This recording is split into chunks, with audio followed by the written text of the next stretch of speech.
Thank you very much, everybody. Thank you very, very much. Vice President Vance, Speaker Johnson, Senator Thune, Chief Justice Roberts, Justices of the United States Supreme Court, President Clinton, President Bush, President Obama, President Biden, Vice President Harris, and my fellow citizens. The golden age of America begins right now.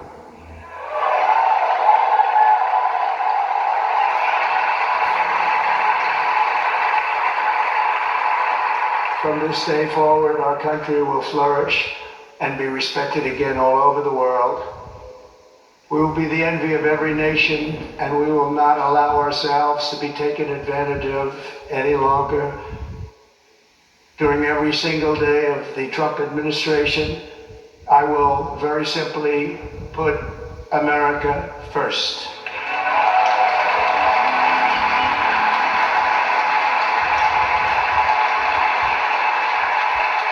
Our sovereignty will be reclaimed. Our safety will be restored. The scales of justice will be rebalanced. The vicious, violent, and unfair weaponization of the Justice Department and our government will end.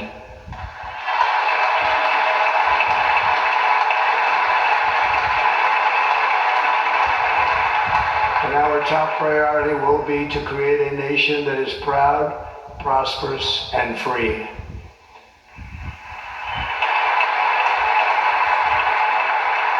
America will soon be greater, stronger, and far more exceptional than ever before. I return to the presidency confident and optimistic that we are at the start of a thrilling new era of national success. A tide of change is sweeping the country, sunlight is pouring over the entire world, and America has the chance to seize this opportunity like never before. But first, we must be honest about the challenges we face. While they are plentiful, they will be annihilated by this great momentum that the world is now witnessing in the United States of America. As we gather today, our government confronts a crisis of trust. For many years, a radical and corrupt establishment has extracted power and wealth from our citizens while the pillars of our society lay broken and seemingly in complete disrepair. We now have a government that cannot manage even a simple crisis at home, while at the same time stumbling into a continuing catalog of catastrophic events abroad. It fails to protect our magnificent, law-abiding American citizens, but provides sanctuary and protection for dangerous criminals, many from prisons and mental institutions that have illegally entered our country from all over the world. We have a government that has given unlimited funding to the defense of foreign borders, but refuses to defend American borders or, more importantly, its own people. Our country can no longer deliver basic services in times of emergency, as recently shown by the wonderful people of North Carolina, been treated so badly.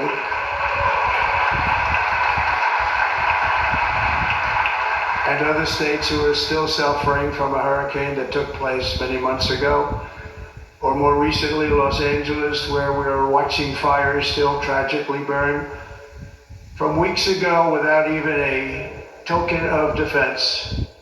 They're raging through the houses and communities, even affecting some of the wealthiest and most powerful individuals in our country, some of whom are sitting here right now. They don't have a home any longer. That's interesting. But we can't let this happen. Everyone is unable to do anything about it. That's going to change. We have a public health system that does not deliver in times of disaster, yet more money is spent on it than any country anywhere in the world. And we have an education system that teaches our children to be ashamed of themselves in many cases, to hate our country despite the love that we try so desperately to provide to them. All of this will change starting today, and it will change very quickly.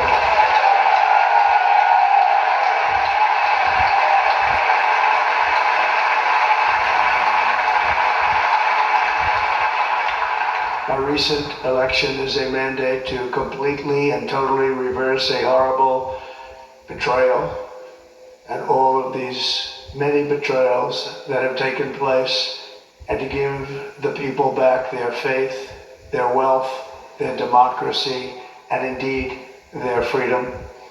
From this moment on, America's decline is over.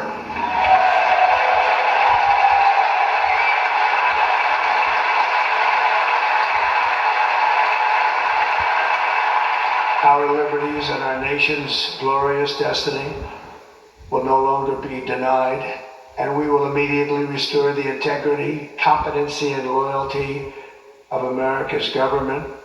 Over the past 8 years, I have been tested and challenged more than any president in our 250-year history, and I've learned a lot along the way. The journey to reclaim our republic has not been an easy one, that I can tell you. Those who wish to stop our cause have tried to take my freedom and indeed to take my life. Just a few months ago in a beautiful Pennsylvania field, an assassin's bullet ripped through my ear. But I felt then, and believe even more so now, that my life was saved for a reason. I was saved by God to make America great again.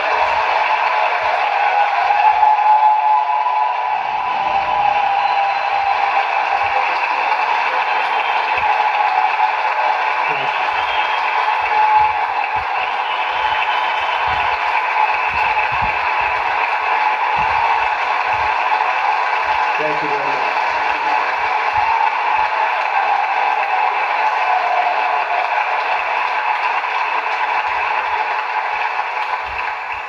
That is why each day under our administration of American patriots, we will be working to meet every crisis with dignity and power and strength. We will move with purpose and speed to bring back hope, prosperity, safety, and peace for citizens of every race, religion, color, and creed. For American citizens, January 20th, 2025 is Liberation Day.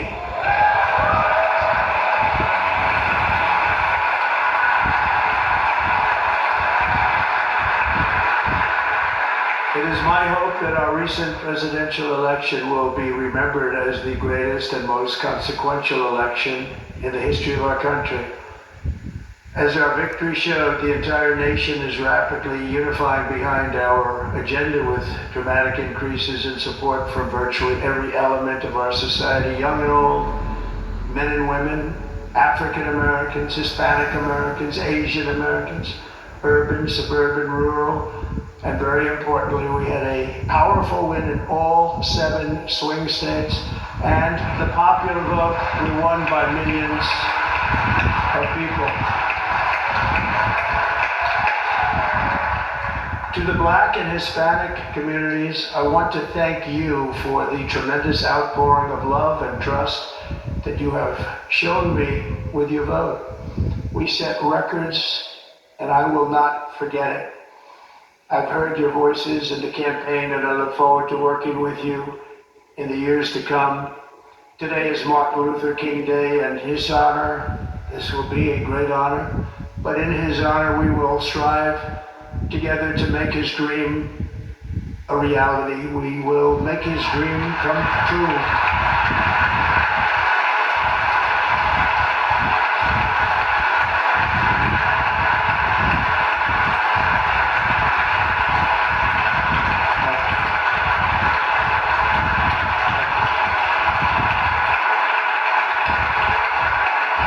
National unity is now returning to America, and confidence and pride is soaring like never before. In everything we do, my administration will be inspired by a strong pursuit of excellence and unrelenting success. We will not forget our country. We will not forget our Constitution, and we will not forget our God. Thank you, God.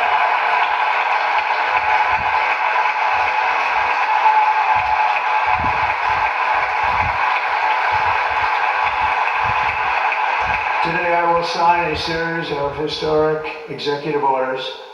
With these actions, we will begin the complete restoration of America and the revolution of common sense. It's all about common sense. First, I will declare a national emergency at our southern border.